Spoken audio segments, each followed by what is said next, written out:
Welcome to Therapy Talk with Tammy and Pauline. We are so glad you're here. So we want to do a recap of last week. Last week, we talked about 10 signs you need professional help. This week, we're going to talk about the top 5 mental health problems, part 1. So stay tuned for that next week as well. Yes. So, before we get into that, let's talk about our own mental health. Pauline, what did you do this last week for your own mental health? Well, I skipped town again and went to the Oregon coast, Newport to be exact, and I had a good time. Good time. I love the water. It was lovely to hear the ocean. Our house was just right there. That's so cool. What did you do? Well, first of all, I wish I was there. I miss the Oregon coast. It snowed today in Iowa. But what I did is I got with my adult daughter. She is a crazy busy tattoo artist. If you've seen my tattoos, they're from her. So we ate some good Mexican food and we got our nails done. So that's how I took care of my mental health this week. Thanks. Oh, yeah. I love it. Yeah, awesome. It was good. It was a good time. So anyway. It was a good time and you look great. Oh, thank you. I put on some lipstick today. I usually don't do that.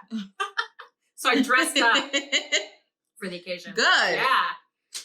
Okay, so we are going to get right into the top 5 mental health problems. 5. So Pauline, take it away. All right. Well, so like Tammy said, we're going to talk about 5. And so we're going to do 5 because, well, why not? That's just the way we can count. But before we start, I want to just make a huge indication on signs and symptoms. So last week was signs. Today we're talking about symptoms. And symptoms are what clinicians or therapists or professionals would say. And symptoms are listed in this book, which is a very important book, the creme de la creme of everything mental health. It's in this book. Your insurance loves it too. If you are lacking sleep, read that sucker. No thanks. And so symptoms and wait. Y'all know we love props. And thank you, Tammy, for this. I didn't know how you were going to add that. I am Countess. Who are you? Well, I'm creative. I am Countess Von Count. As we count down. 5. Or up. Okay, so number 1 is depression. And depression symptoms that you're going to notice is hopelessness, helplessness, even guilt or feeling worthless.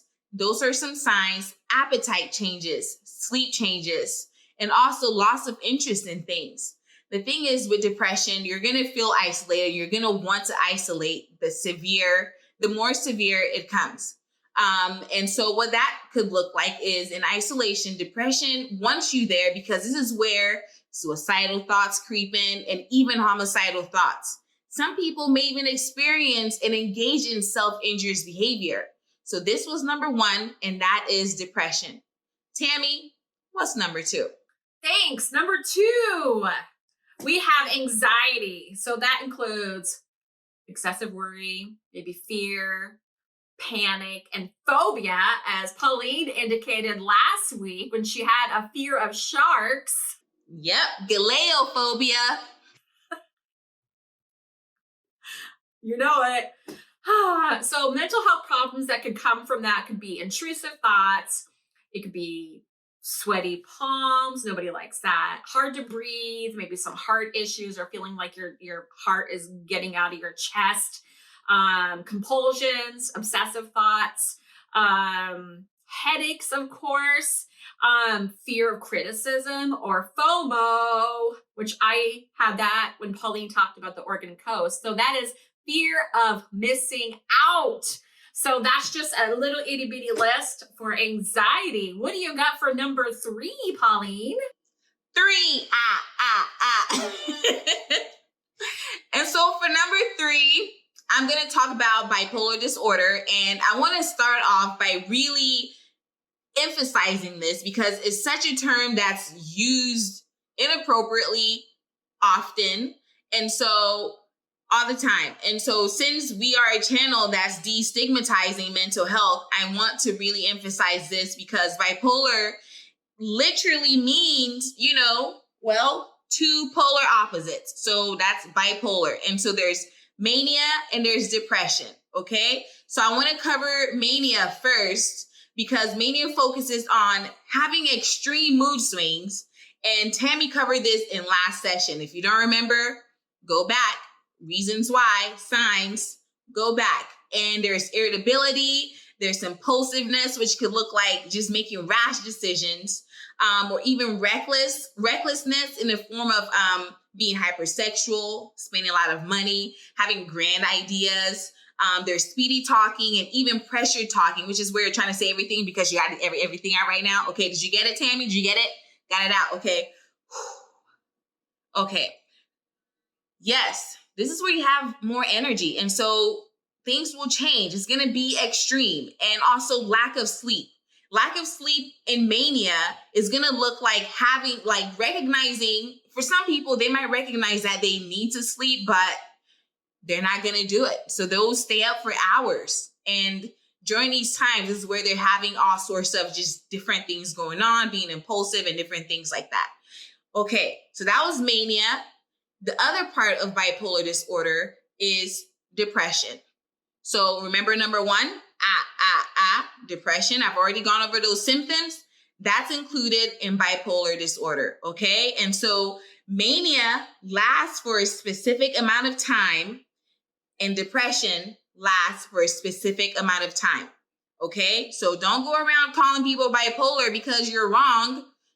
Just because someone gets angry and is happy 1 second or minutes later means they're being emotional. They're being expressive like all human beings do. They're not being bipolar.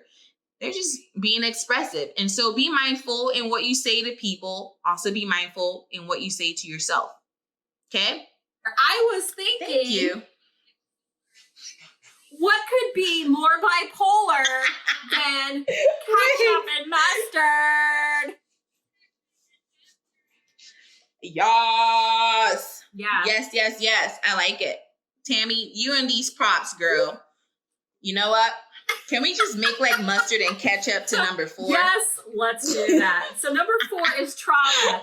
Every week it seems like we're like inching into the whole trauma segue or segment, but this again, we're just going to talk a little bit about trauma. So trauma could include, dreams, flashbacks, startle reflex. Tammy, girl, Tammy.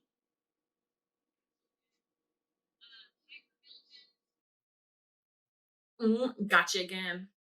Hypervigilance, dissociation. That's a big one with trauma. Cognitive issues, avoidance. We said avoidance again. So avoidance for both depression and anxiety. Intrusive memories, hyperarousal, all of that stuff, just to name a few. There's a lot more, but so yeah, that's trauma for number 4.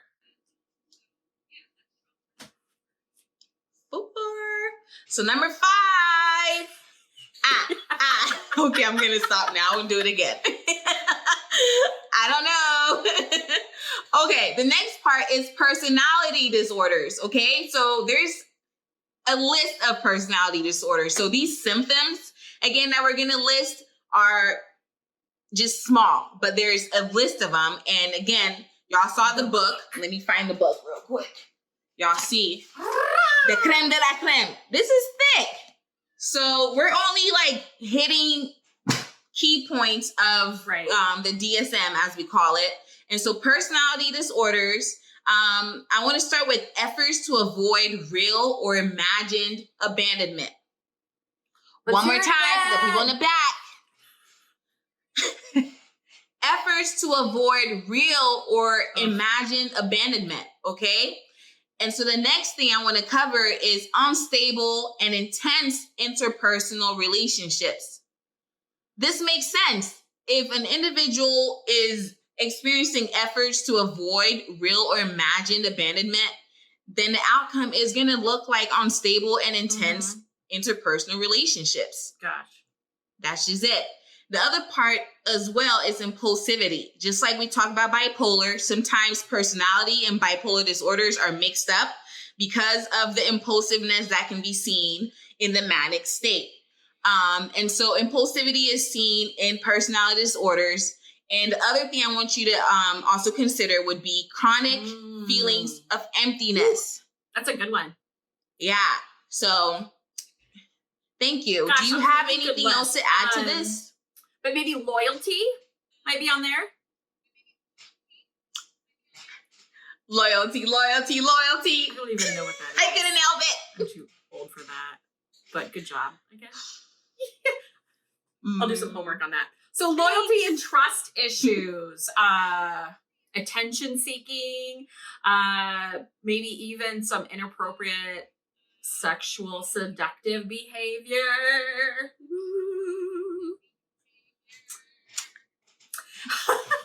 Maybe some jealousy, some inflated self-esteem, maybe some arrogance, lack of empathy, I think is a really big one to end on with this. Yeah, lack of empathy. That's number 5. Yep. I mean, number 5, you did it. I'm so proud of you. So thank you for spending this time with us. We really appreciate it. And the thing is, we gave y'all 5, okay? 5 things, 5 symptoms that you would find in the DSM. We didn't talk about 5 symptoms. We talked more than 5 symptoms, but 5 disorders that would be in the DSM. So here's the thing. We're going to have part 2 next week. But for this week, we want y'all to like this video because we're really trying to spread the word about mental health and we're trying to destigmatize. So please like it because that's the only way YouTube is going to share it to other people. That's honest. And also subscribe so that you are ahead of the game when we post new content, okay? And share because sharing is caring. Hey, sharing is caring. Okay, anyway, so we'll see y'all back